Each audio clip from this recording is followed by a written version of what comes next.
Start. जिंदगी में जहर घोलता प्लास्टिक पढ़ा ब्राह्म।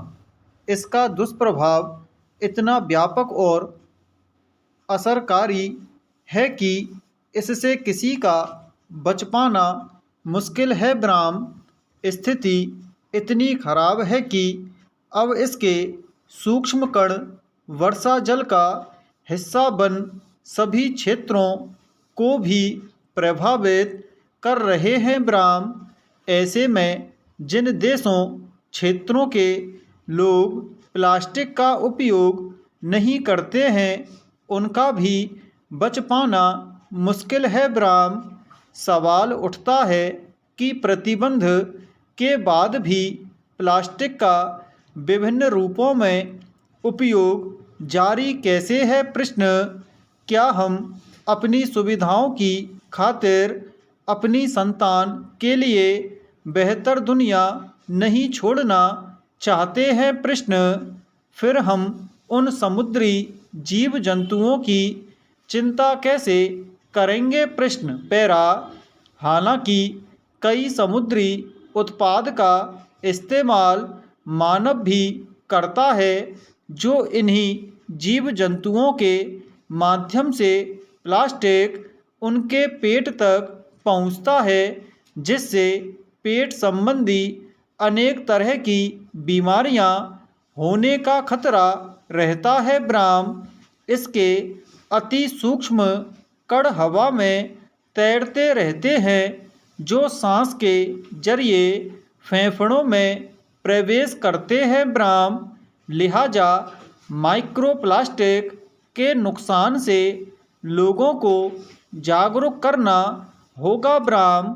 इसके लिए बाकायदा जागरूकता अभियान चलाने की ज़रूरत है, अन्यथा जैव विविधता का संतुलन गड़बड़ाने से जो आगत समस्याएं हैं वह ऐसी अनेक महामारियों को जन्म दे सकती हैं ब्राह्म। सबसे बड़ी बात है हमारे जीवन से ऐसी चीज़ें तुरंत हटवाने के इंतजाम किए जाएं जो प्रदूषणकारी हैं ब्राह्म। प्लास्टिक का उपयोग वहीं हो जिसका उन जगहों पर कोई अन्य विकल्प तैयार न हुए हों, अन्यथा हम खुद अपना जीवन बेकार करने पर उतारू होंगे ब्राह्म। पैरा।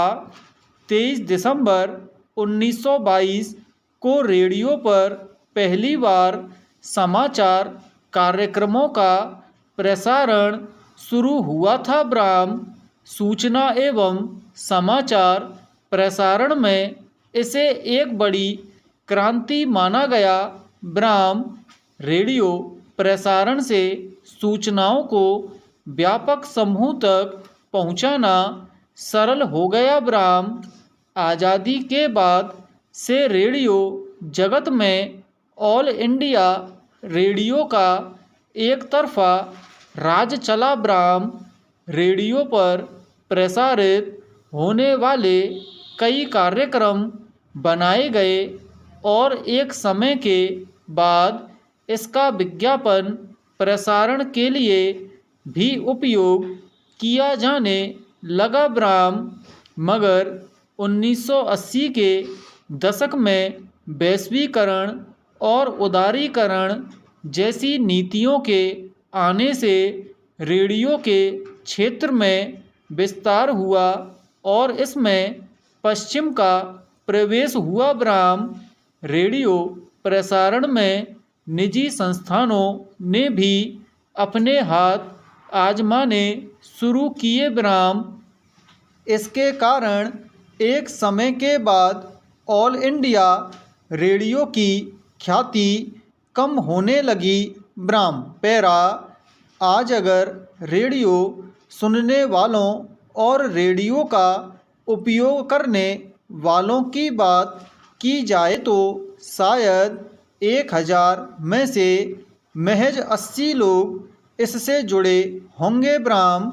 आज के समय में विविध भारती और आकाशवाणी जैसी रेडियो प्रसारण सेवाएं सिर्फ नाम मात्र के लिए मौजूद हैं ब्राह्म।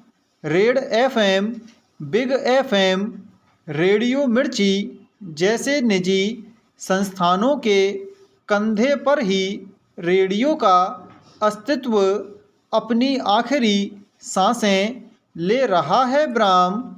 मेटा और ब्लॉकचेन की ओर अग्रसर समाज में पॉडकास्ट संस्कृति अधिक प्रचलित हुई है ब्राह्म। आज हर प्रकार के कार्यक्रम और सूचनाएं पॉडकास्ट के माध्यम से लोगों तक पहुंच जाती हैं ब्राह्म।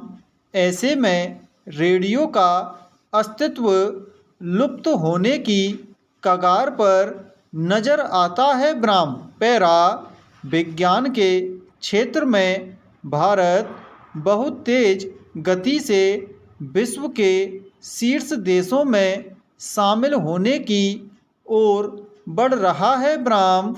आंकड़ों की माने तो 2015 में भारत 130 देशों की वैश्विक खोज सूचकांक में 81वें नंबर पर था, लेकिन 7 साल में ऐसे कई बड़ी खोज हुई विज्ञान के क्षेत्र में, जिसके कारण भारत अब 41वें नंबर पर आ गया है ब्राह्म। यह इस चीज़ को सार्थक करता है कि बहुत जल्द ही भारत भी तकनीक के क्षेत्र में आत्मनिर्भर हो जाएगा ब्राह्म। हाल ही में प्रधानमंत्री ने कहा था कि अगले 25 वर्षों में भारत जिस ऊंचाई पर होगा उसमें भारत की वैज्ञानिक शक्ति की बड़ी भूमिका होगी ब्राह्म। भारत में विज्ञान आत्मनिर्भर बनाने वाला होना चाहिए ब्राह्म। विज्ञान के प्रयास बड़ी उपलब्धियों में तभी बदल सकते हैं जब वे प्रयोगशाला से निकलकर जमीन तक पहुँचेंगे, जब उसका प्रभाव वैश्विक से लेकर जमीनी स्तर तक हो ब्राह्म। पैरा भारत की उपलब्धियों की गति को यूं ही बनाए रखने की बहुत ज़रूरत है ब्राह्म।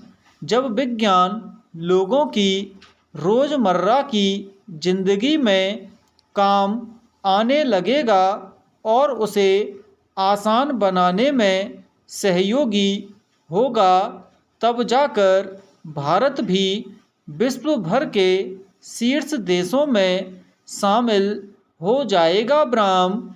किसी भी देश में विकास करने में विज्ञान का बहुत बड़ा हाथ होता है, क्योंकि विज्ञान ही वह घटक है जो एक साथ अनगिनत चीज़ों में सुधार ला सकता है और किसी भी कार्य को दोगुनी गति से करने में सहायक होता है ब्राह्म। पैरा वैज्ञानिक अध्ययनों से ज्ञात हुआ है कि कोई भी रोगाणु, जीवाणु और विषाणु उन लोगों को अपनी गिरफ्त में आसानी से ले सकता है जिनकी रोग प्रतिरोधक क्षमता कमज़ोर होती है ब्राह्म। यह अत्यावश्यक है कि हमारे शरीर की प्रतिरक्षा प्रणाली यानी रोगों से लड़ने की क्षमता मजबूत रहे ब्राह्म।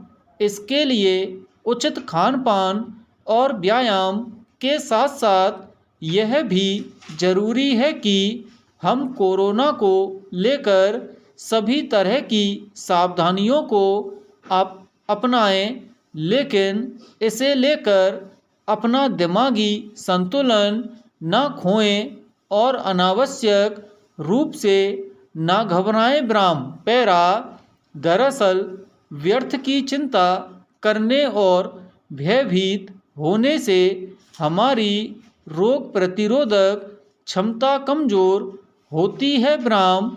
ऐसे में हमें कोई भी रोग आसानी से अपना शिकार बना सकता है ब्राह्म। बहरहाल यह ज़रूरी है कि कोरोना विषाणु को लेकर भयभीत होने के बजाय हम ऐसे सभी तथ्यों पर पूरी तरह से ध्यान दें जो हमें और दूसरे लोगों को इससे बचाने में मददगार हो सकते हैं ब्राह्म।